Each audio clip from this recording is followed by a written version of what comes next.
Chrreilly? Yes, hello. I'm Christopher Riley. I'm from Blairstown, New Jersey. I'm a Lyme patient. Have been suffering for a few years. In 2017, I was excited to see that this government was establishing a group to tackle this epidemic.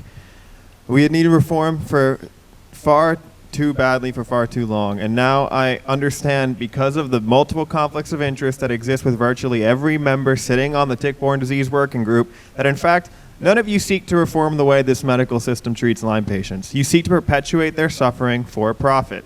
You continue to ignore the simple fact that Borrelia is sexually transmitted in multiple species of mice, that it is found in genital secretions from all human sexes, and that there are thousands of patients saying they got Lyme disease from another human through sexual transmission. You're working toward another outer surface protein A vaccine, all the while knowing that both outer surface protein A and PAM3 the LymeRix vaccine ingredients, are TLR2 agonists and cause immune suppression.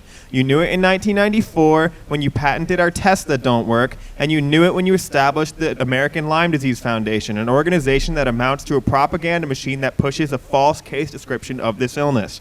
You knew it in 1998 when you put LymeRix on the market knowing it would suppress immunity in hundreds of thousands, and that most victims would not report their injuries.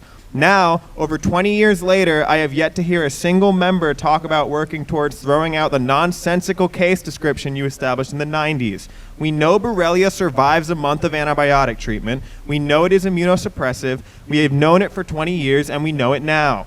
We know why you hide it. TruthCures.org has the science to prove it.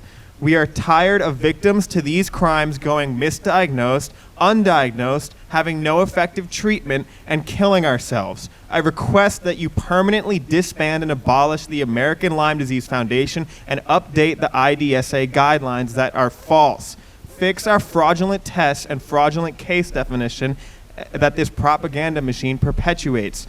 We want accountability for these crimes. And also, one more thing. In terms of the conflicts of interest that exist, I'll just say this much. I believe this information is from the 2017 working group. 3 of the members on that group were biowarfare experts. 3 were involved in biobanks for well-characterized specimens, aka HLA-linked arthritis specimens, that are the only ones who test positive. One of them was a LymeRix vaccine trial administrator. One of them was a quote-unquote patient advocate who served on the Department of Defense panel to award research grants. And one was an MD from the IDSA guidelines panel. Again, the false guidelines that get patients misdiagnosed. Thank you very much for listening.